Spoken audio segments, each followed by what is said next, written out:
बहू, ओ बहू। जी माँ जी। कहाँ रह गई? कब से चिल्ला रही हूँ, सुनाई नहीं दे रहा है? जी आई।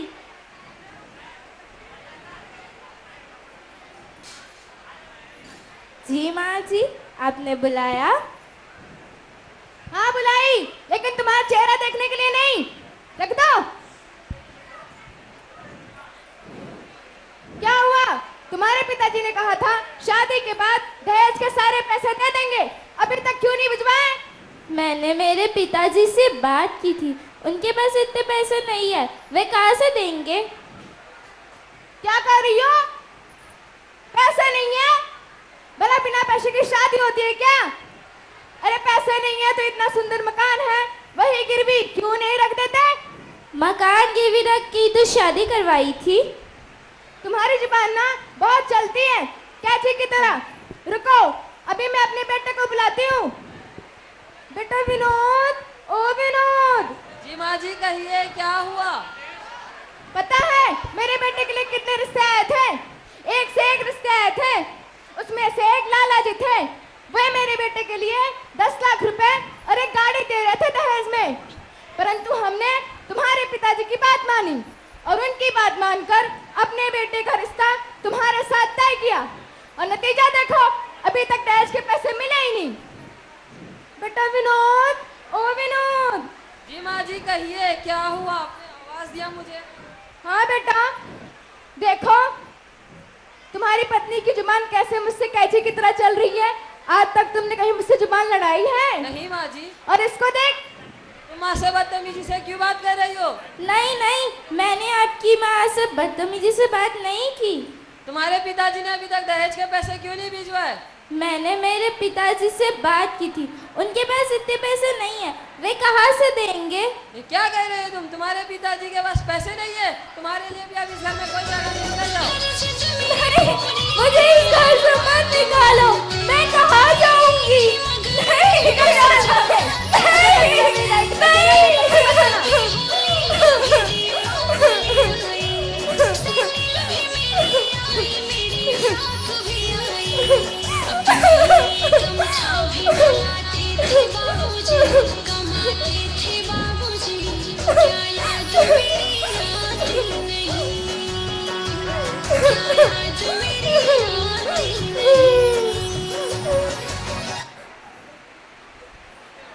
अरे बेटी, अचानक से तुम यहाँ कैसे?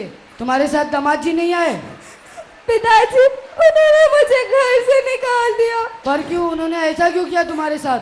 उन्होंने कहा जब तक दहेज के पैसे नहीं मिलेंगे वे मुझे अपने घर नहीं रहने देंगे। कोई बात नहीं बेटी, मैं मजबूर हूँ, घर गिरवी रख के ही तो तुम्हारी शादी करवाई थी। कुछ दिन में पैसों का इंतजाम करके तुम्हें तुम्हारे ससुराल भेज दूंगा। नहीं नहीं पिताजी, मुझे अब उस ससुराल नहीं जाना। उन्होंने मेरी और आपकी बहुत बेइज्जती की, मैंने उन्हें बहुत समझाया मगर वे नहीं माने। कोई बात नहीं बेटी, ये भी हमारा घर है, आओ हम।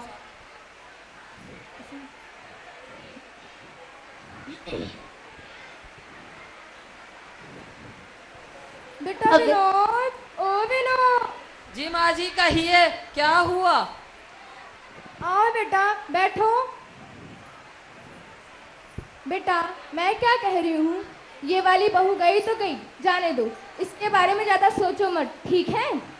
बेटा हमारे गांव के बगल में ही एक गांव है, वहाँ पे चमन लाल जी रहते हैं। वे अपनी बेटी का रिश्ता तुम्हारे साथ करने के लिए लेके आए थे। बेटा वो कह रहे थे कि वो शादी के पहले ही हमें दहेज में 10 लाख रुपए और एक गाड़ी देंगे। उसके साथ साथ उन्होंने कहा था कि शादी हो जाने के बाद तुम्हारे घर के लिए सारी सुख सुविधा का सामान दूंगा, जिससे हमारे घर में किसी चीज़ की कमी नहीं रहेगी। तो बेटा तुम क्या कहते हो, मैं ये शादी मान लूं?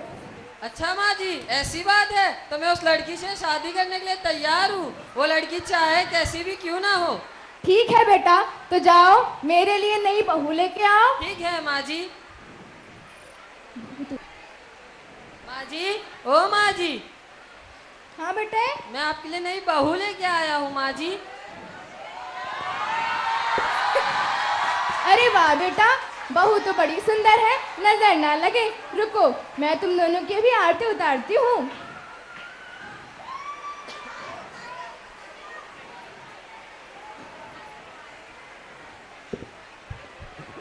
रुको।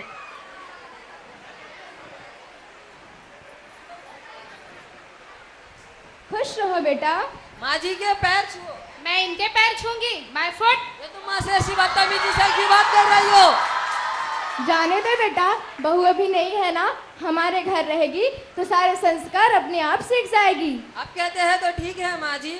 बहू, तुम इतनी दूर से आई हो ना तो थक गई होगी। आओ बैठ जाओ। और हाँ बहू, कुछ चाहिए तो मुझे बुलाना, ठीक है? ठीक है।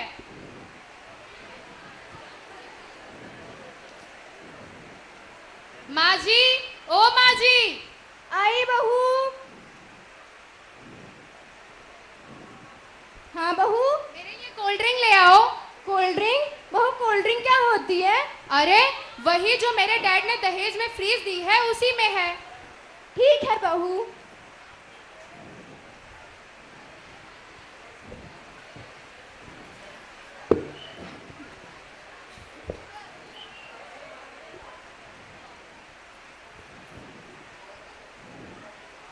बहू ये है क्या?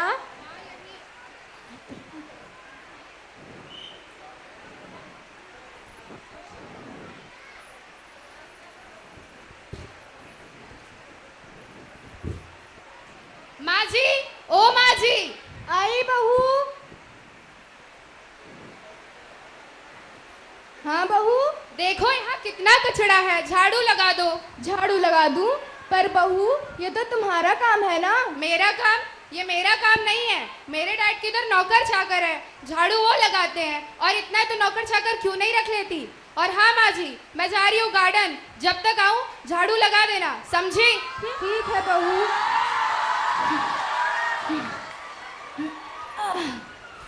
पता नहीं कैसी बहू मिल गई है।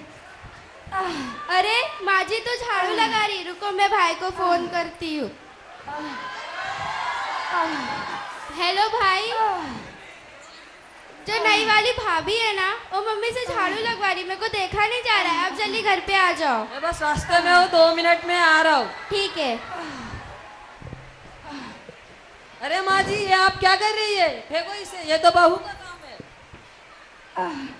क्या करूं बेटा, बहू मुझसे बुला के बोलती है, माँ जी देखो घर में कितना कचरा फैला हुआ है, आप झाड़ू लगा दो। मैं जब बहू को बोली, बहू ये तो तुम्हारा काम है, तो पता है बहू क्या बोलती है? बहू बोलती है मेरा काम है, मैं अपने घर पे ये सब नहीं की हूँ, मेरे घर पे नौकर चाकर है। और बोल के चली गई गार्डन घूमने। अब बताओ बेटा, इस उम्र में काम होता है क्या? रोशनी, रोशनी किधर हो तुम? जल्दी इधर आओ। अरे क्या हुआ, क्यों चिल्ला रहे हो? तुमने माँ जी से झाड़ू लगाने क्यों कहा? झाड़ू ही लगाने को तो कहा है। लेकिन ये तो तुम्हारा काम है। मेरा काम? ये मेरा काम नहीं है। मेरे डैड के इधर नौकर चाकर है, झाड़ू वो लगाते हैं। और इतना है तो नौकर चाकर क्यों नहीं रख लेते? और हाँ माँ जी, मैं जा रही हूँ फ्रेंड्स के साथ मूवी देखने, जब तक आऊँ रात का खाना बना देना, समझी? छोड़िए पप्पा। मेरे तो कर्म फूटे हैं जो मैंने अपनी बेटी की शादी इससे करवा दी। जब से आई है तब से मेरी जिंदगी नरक बना के रख दी है।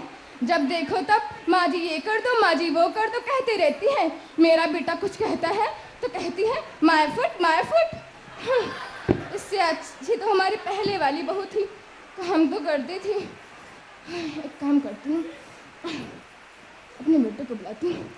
बेटा विनोद, ओ विनोद। जी माँ जी कहिए, क्या हुआ? आओ बेटा, बैठो। बेटा मैं क्या कह रही हूँ, हम इससे अच्छी तो हमारी पहली वाली ही बहू थी, कम से कम उससे काम तो नहीं करवाती थी।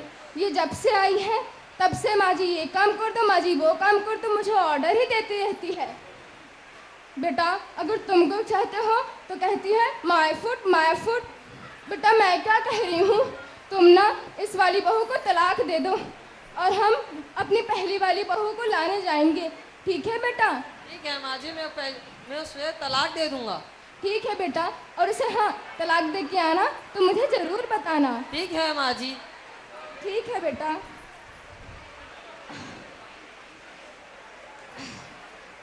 अब मेरी पहली बुलाऊंगी लाने।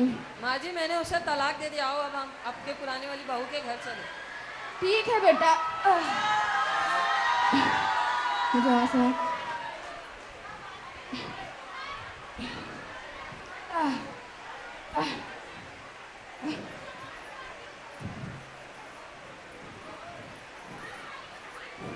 राम राम समधी जी। राम राम। अब क्या लेने आई हो? समधी जी, हम अपनी बहू को लेने आए हैं। बहू? कौन सी बहू जिसे तुमने दहेज के नाते घर से भगा दिया था? हाँ समधी जी, वही बहू जिसे मैंने दहेज के कारण अपने घर से भगा दिया था, परंतु अब मुझे एहसास हुआ है कि मेरी वही बहू मेरे लिए हीरा है, इसलिए अब मैं अपनी उस बहू को लेने आई हूँ समधी जी। अब वो मेरी बेटी का फैसला होगा कि वह आपके साथ जाना चाहती है या नहीं। ठीक है समधी जी, तो बुलाइए अपनी बेटी को। चांदनी बेटी, ओ चांदनी बेटी। जी पिताजी, आपने बुलाया? तुम्हारे पति देव और सासू माँ है। खुश रहो बहू। जी पिताजी। क्या तुम जाना चाहती हो? जी पिताजी, मैं अपने ससुराल अपनी सासू माँ और अपने पतिदेव के साथ जाना चाहती हूँ, क्योंकि हर बेटी का असली घर उसका ससुराल ही होता है। और हाँ, मेरी एक शर्त है। क्या शर्त समधी जी? दोबारा मुझे शिकायत का मौका ना मिलने पाए। आप चिंता ना करें समधी जी, हम आपको विश्वास दिलाते हैं, दोबारा आपको शिकायत का मौका नहीं देंगे। ठीक है बेटा, जाओ खुश रहो। लक्ष्मी है तब शादी से क्यों परहेज है क्योंकि दुल्हन ही दहेज है, दुल्हन ही दहेज। क्या बात है, क्या बात है? ओ दहेज के ठेकेदारों तुम्हें अकल कब आएगी? ओ दहेज के ठेकेदारों तुम्हें अकल कब आएगी? ये दहेज की बीमारी भारत से किस दिन जाएगी? लड़कों का भी हुआ प्रमोशन, मांगे सिस्टम कहते हैं हमें दहेज चाहिए, ना देने पर लड़ते हैं, ना देने पर लड़ते हैं। ओ दहेज के ठेकेदारों तुम्हें अकल कब आएगी? ये दहेज की बीमारी भारत से किस दिन जाएगी? रोग साध्य है दहेज का, घर घर इसका भोगी है। रोग साध्य है दहेज का, घर घर इसका भोगी है। ओ दहेज के ठेकेदारों तुम्हें अकल कब आएगी? ये दहेज की बीमारी भारत से किस दिन जाएगी?